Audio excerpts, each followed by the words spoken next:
Hey, future weapon enthusiasts, I'm Nick Young, the CEO of Desert Tech, and today I'm here to talk about semi-automatic rifle accuracy. For those of you that don't know Desert Tech, we spent the last 17 years designing and creating some of the most accurate bolt-action sniper systems in the world that are in use across the world by many military services. And for the last 8 to 10 years, we've actually focused pretty heavily on developing semi-automatic rifle platforms. Today, we're going to share the insights of what challenges exist in making a semi-automatic rifle accurate. So there's pretty big differences between semi-auto guns and bolt-action sniper rifles. So we're going to get into those differences. We're going to explain those challenges and ultimately propose solutions to help overcome some of those challenges in this presentation. Don't forget to like this video if you enjoyed this content and subscribe to the channel to get more of it. When you look around at everybody that tests semi-automatic rifles, they generally shoot maybe 3-shot groups, and they shoot maybe 6 or 7 different 3-shot groups, and then they have one that's really good, or they have a couple that have a nice little cluster with a flyer, and it really isn't a real reflection of the accuracy and capability of the gun. And so very common, you see maybe it's a reviewer or you see just a user that they really want their rifle to shoot great and they want to give it the benefit of the doubt. And so they'll have maybe a flyer and they'll call that flyer that maybe it was them, and sometimes it really wasn't them, sometimes it was a gun. At other times they will have a couple nice little groups, but those groups won't actually be in the same location as they've shot each of these targets, which means that the overall size of that grouping is larger than what those individual 3-shot groups demonstrated. I'm going to share with you the accuracy testing method that we use at Desert Tech. We shoot this 5-diamond grid. You can find this on the internet and it's downloadable. And we shoot 5 shots at each of the diamonds for a total of 25 shots. And we use the same point of aim for all of the diamonds. We don't adjust zero between the different diamonds. And the reason for that is we want to be able to see if the grouping is changing location as we progress through the 25 shot string.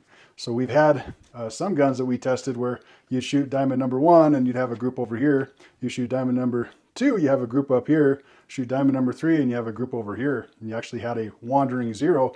And without doing this kind of comparable test, you would never really realize that your group is not staying in the same place.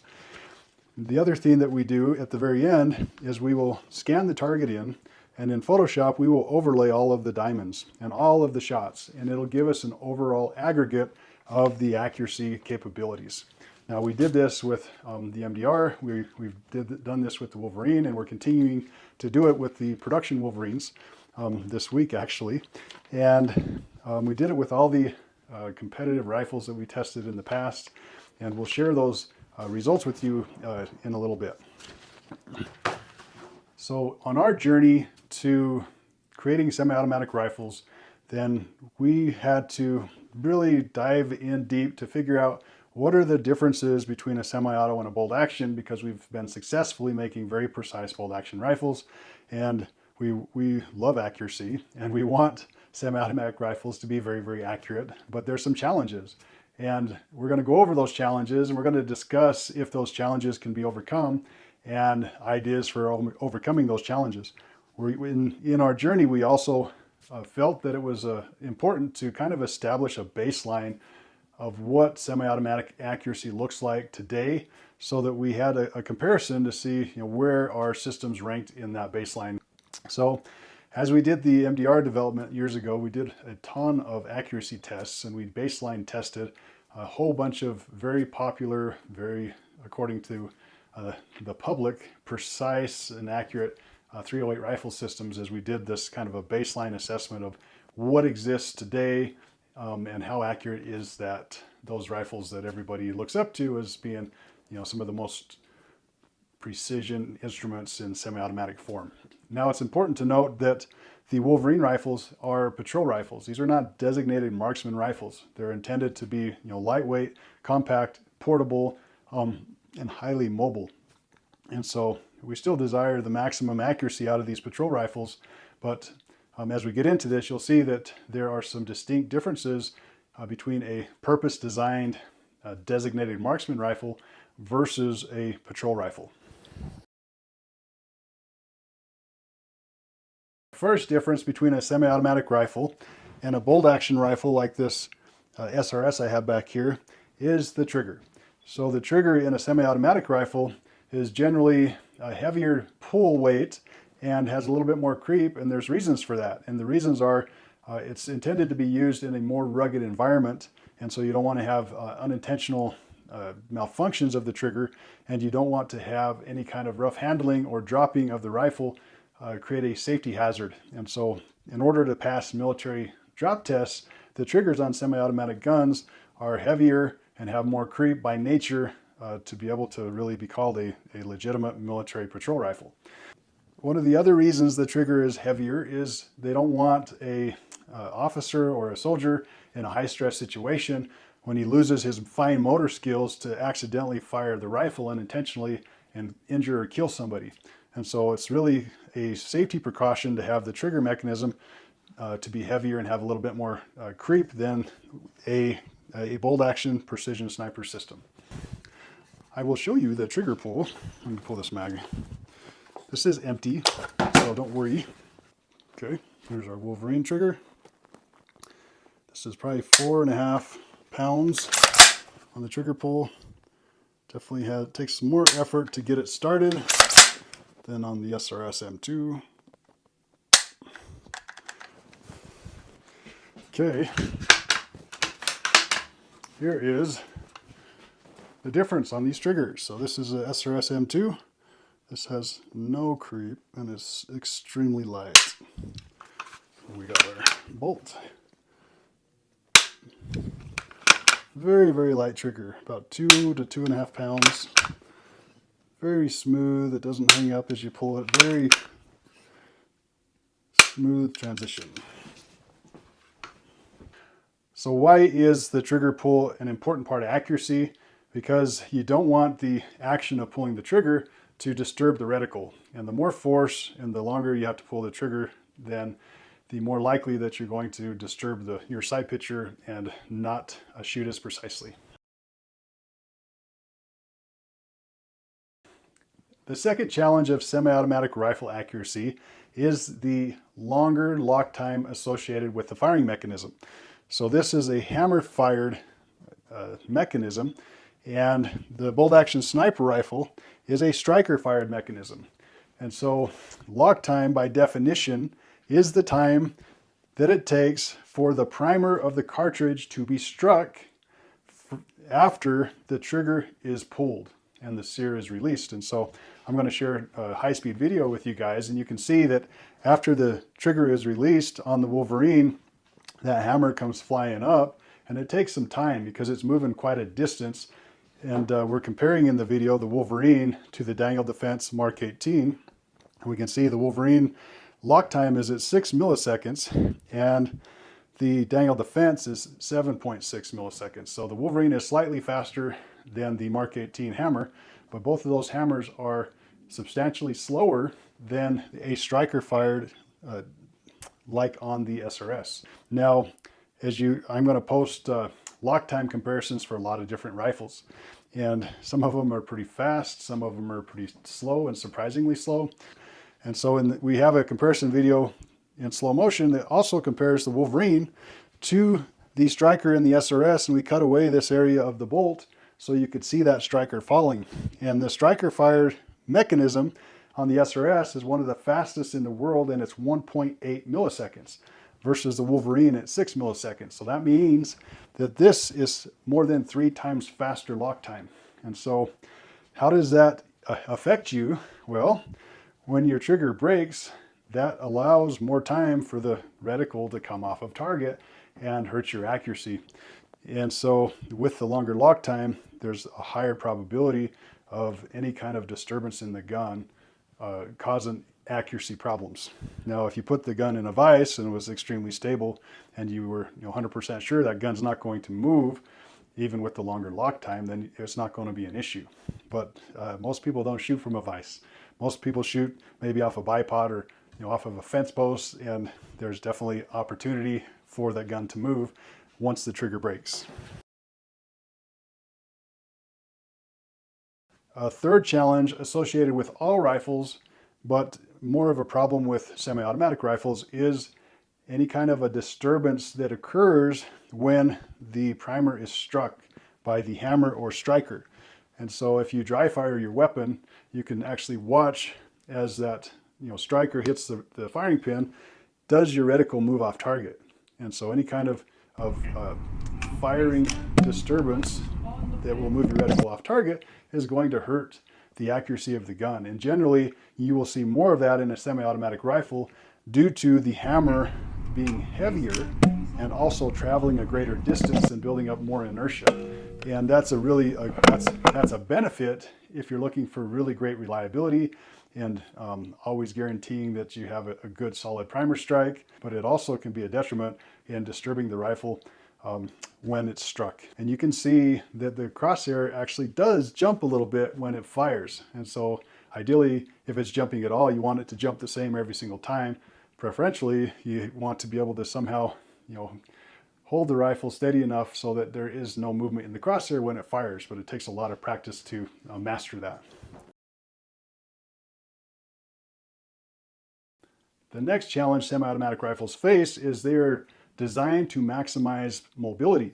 And to maximize mobility means to make the gun shorter, make the gun lighter, and by nature, a lightweight rifle is less steady in a precision firing position. It moves around more easily.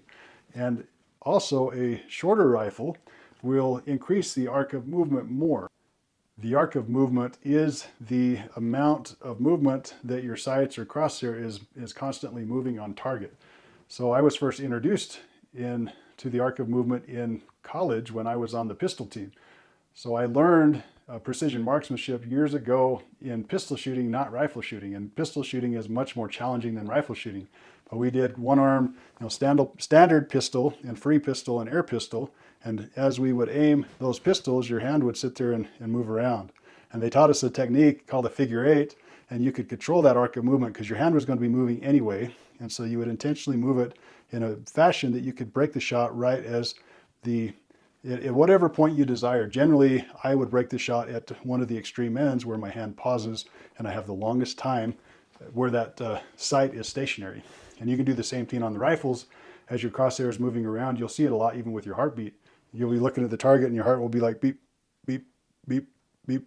And so when it comes back and pauses, you try to time it so that it breaks right as that heart rate comes down. Another technique is you can do kind of a U shape. Like the figure eight is pretty extreme for me. I actually prefer a U shape going back and forth. So, but that's just a kind of introduction to arc of movement. The goal is to minimize the arc of movement, and you can do it by improving the stability of your rifle for accurate shooting. By having a bipod mount and a rear support being farther apart reduces the arc of movement. As well, this cheater pod on our SRS, this thing does wonders. In the videos, you can see that the arc of movement of the SRS is only about a quarter inch of movement at all. Whereas the arc of movement on the Wolverine is like the inside of that small diamond. It's about 1 minute of movement the entire time.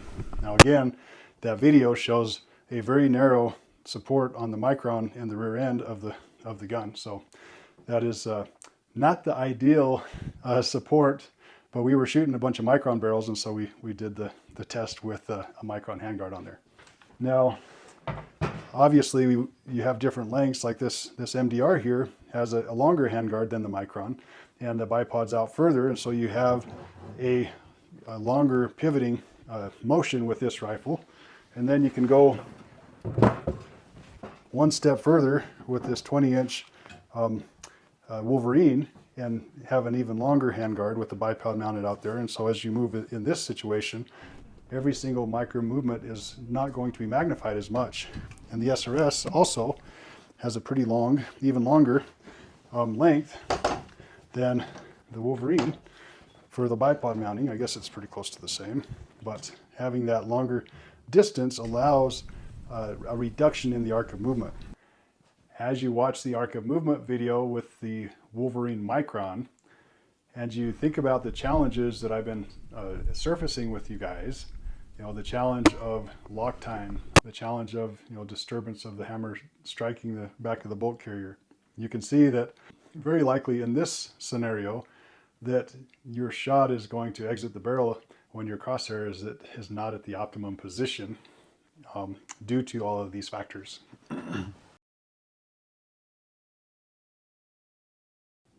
The next challenge with semi-automatic rifles is the gas operating system. Now this is a short stroke piston system in this Wolverine here. A piston system is inherently harder to be accurate with because that piston disturbs the barrel. And so if you think of the action, you got this piston pushing to the rear, which should flex the barrel up and down. And in our high-speed video test that I'm going to share with you, you can actually see that happening. The piston actuates, the barrel moves, piston actuates, the barrel moves. And that does not help the accuracy, especially if the bullet has not exited the barrel before that piston starts to actuate. If it starts actuating and the bullet is still in the barrel, any movement in that barrel is going to displace the shot going down range. The first exposure I had to witnessing the impact that piston pressure can have on accuracy was when we were testing the MDR accuracy against everybody else's. We had a SIG rifle that was a piston rifle, and it was in 308, and we shot the rifle, and horizontally, the group was exceptional. It was like 3/4 minute of angle or less. Like, it was really, really, really tight. But vertically, it was about 6 inches of vertical spread. And so it was very obvious that piston was causing that group to have vertical dispersion. In general, people say and believe that piston systems are more reliable. I'm not going to get into that debate, but I think both direct impingement and piston systems could be made equally reliable. All of the challenges I just described get magnified the larger the cartridge is that you put in the gun. And the reason for that is the larger cartridge, like a 308, has more gases, heavier bullets, and more inertia moving things around than a 5.56 does in the same platform. And so in general, it's easier to get a 5.56 to shoot great in a gun than it is to get a 308. And again, if you're going up above 308, it becomes even more challenging.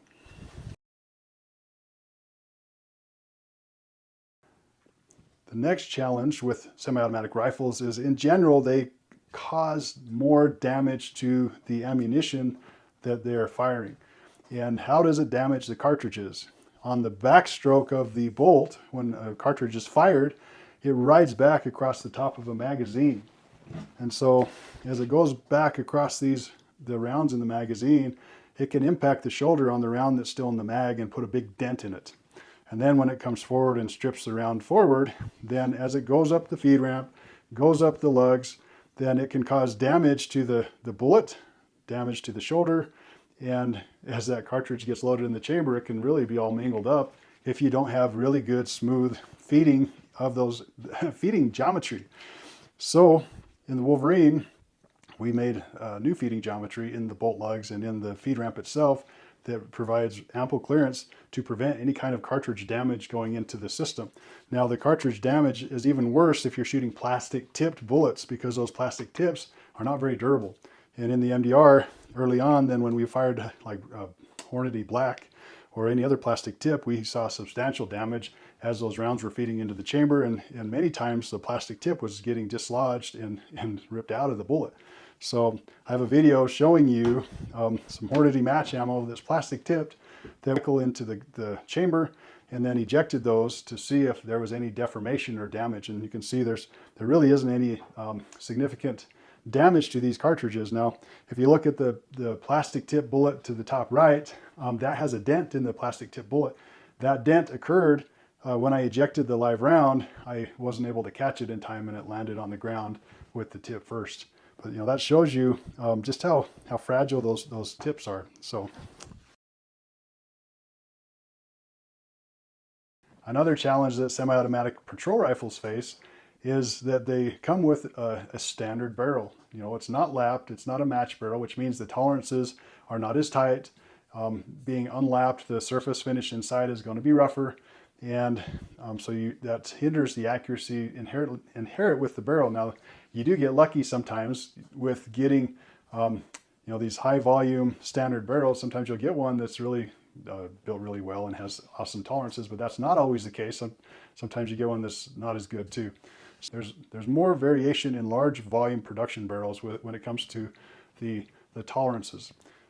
Another thing that hurts the accuracy of a semi-automatic rifle is the chambers are looser. The headspace is the same, but the diameter of the chamber is looser, and that helps aid in reliability of feeding and extraction.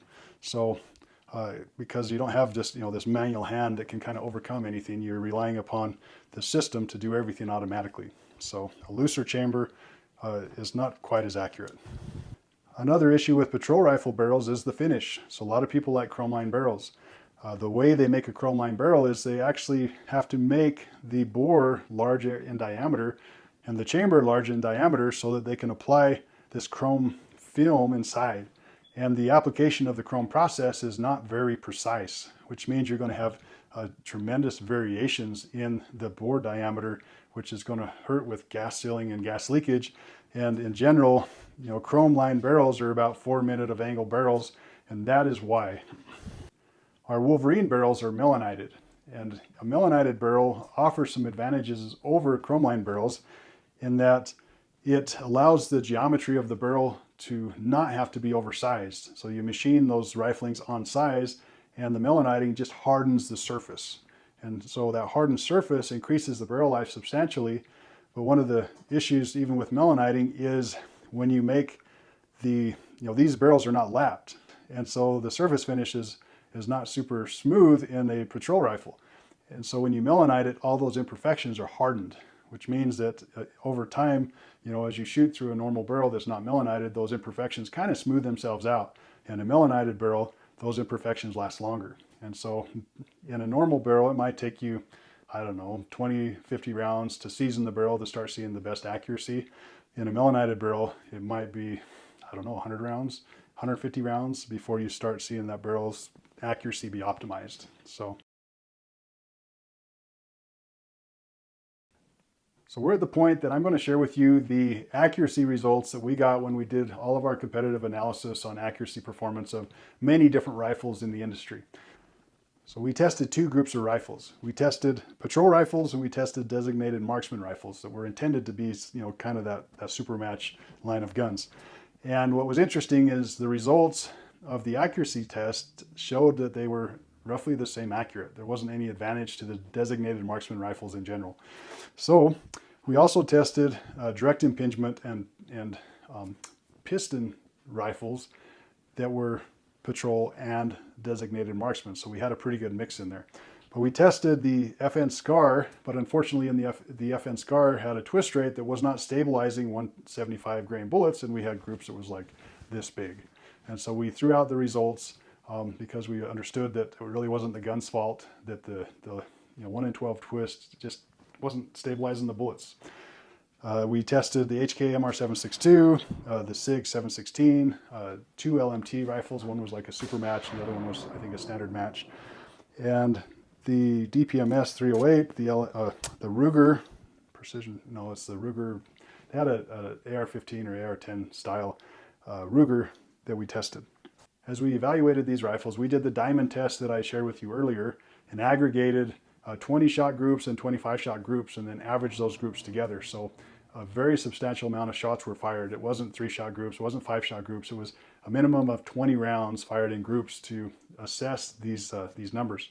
And the key metric that we were measuring was the mean radius. So the average mean radius of the group. And what the definition of the average mean radius is on average, how far does the shot impact from your point of aim?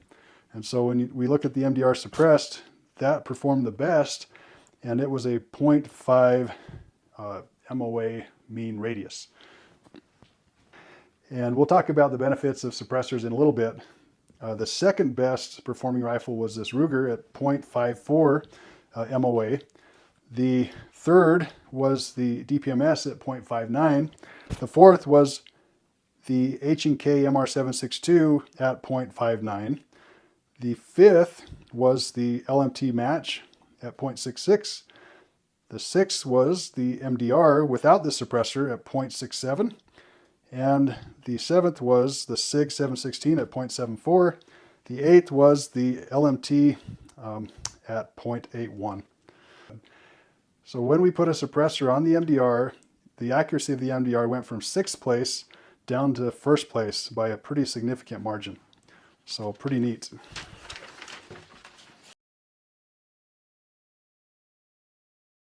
All right. So as you can see, the suppressor improved the MDR accuracy, and we're still seeing that today.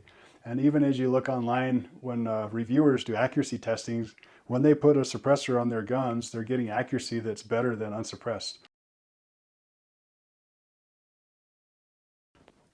Okay, now we're to the fun part of the video, where I give you guys tips on how to maximize the accuracy of your semi-automatic rifle.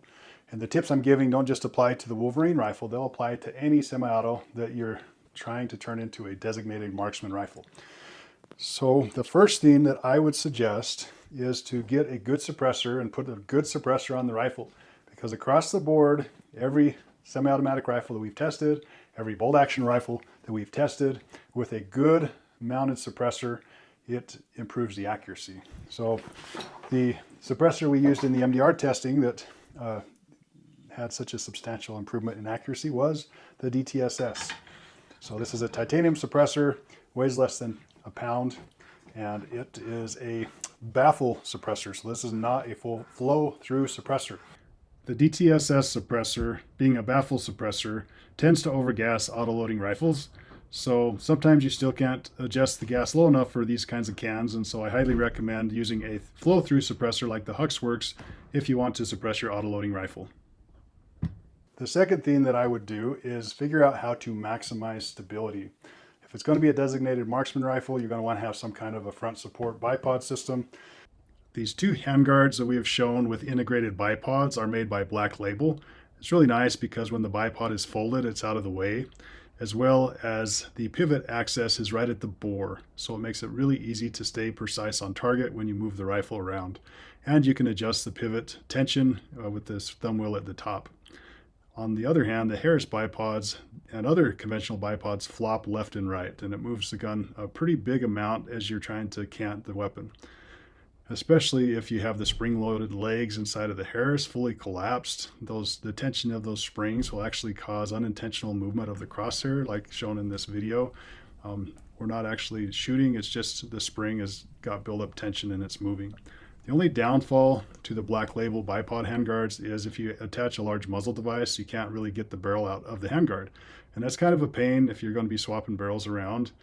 So if you don't want that, then you can use an extended plastic handguard that we offer that will allow you to put your barrels in and out without having to remove your muzzle device. Next, it's important to have a solid rear support. You can use many different kind of bags. I really like the cheater pod off the SRS. So very likely I'm going to jerry rig one into a Wolverine just to be able to enjoy that rear stability. So adding a front bipod and adding a suppressor to your autoloading rifle is really easy to do. You know, jerry rigging a monopod on the rear, not so much. Getting deeper on improving the accuracy, a person could order a custom sear or trigger job on their Wolverine where maybe a gunsmith would polish up the sear mechanisms, potentially reduce the sear engagement, and maybe even lighten the hammer. So those would do a lot of really nice things for the gun. Lightening the hammer would reduce the lock time. Polishing the surfaces in the sear and reducing the sear engagement would improve the trigger pull, make it lighter, make the creep be less, but there's some issues to that too, and the biggest issue is very likely the gun won't be drop safe anymore with the safety disengaged. And we can't really guarantee the safe operation of modified components like that. And so you would be proceeding at your own risk. But you know, a lot of you guys are innovators like me, and you love to just push the envelope to the edge. And so I can appreciate folks that do things like that. The last thing that you could do to enhance an autoloading rifle is to put a premium match grade barrel in the chassis. You get a larger diameter barrel. That larger diameter barrel will reduce the negative effects of the piston. It will have tighter tolerances, it will have a lapped bore, and it will really kind of be the maximum potential of what you could really get with an auto-loading rifle. If you're looking for maximum accuracy, you're going to get it with shooting match-grade ammunition.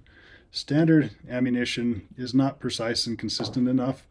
The match-grade ammo that we've had the best success with is first Federal Gold Medal Match, and also Berger and Desert Tech munitions. All three of those perform very, very well in autoloading rifles. I would avoid ammunition with plastic tips in autoloaders because the tips can be really sensitive to the harsh cycling of autoloaders and hurt your accuracy. Two additional tips that I would like to add is, first, make sure that when you're holding your rifle that you're not torquing the rifle and not putting any kind of forced sideways or up and down force on the gun, because when the shot breaks, it will very likely allow that to release and move the rifle in the direction of the torque. However, for the best results in autoloading rifles, you do want to load the bipod, and make sure that as you load the bipod and push forward on those legs, that you're nice and square behind the rifle. Otherwise, you can still throw shots left or right and have that sideways torque on the rifle. If you're shooting off a bench like we are in the video, then it's very difficult to load the bipod because there's really not any friction to push the legs forward against. And so in this instance, I've had to just kind of pull the rifle back in my shoulder a little bit more firmly to be able to try to keep those groups under control. But yeah, so I am an accuracy junkie. I love the SRS. I love the HTI. I love the WLVRN and the MDR systems too, but these are a lot different platform than the precision bolt guns, and these are the differences that we have discovered on our journey. And these are the, I guess, the tips and the tricks that you as individuals can do to get the most out of your autoloader. Now, just understand each of those ideas can be a compromise too. You compromise reliability for precision. You compromise safety for precision. And so if it's intended as a DMR rifle where you're not going to be like, banging doors down and CQB entries and stuff like that, that might not matter to you guys. So to each his own. One of the best parts of being the CEO is I get to make customizations however I want to some of the platforms that we have. And so I'm going to trick out this WLVRN and make it into kind of a super match system where I go through and put a new barrel on there, jerry rig a monopod on there, improve the trigger mechanism, and just really try to do all the stuff I just described to you guys. If you guys want to see the results of what it does, let me know in the comments. I know you guys want to see more information about the WLVRN, but I don't know what videos to do next on the WLVRN. So let me know in the comments what you want to see, and we'll prioritize those things that are the most popular in our next videos. Thanks for watching.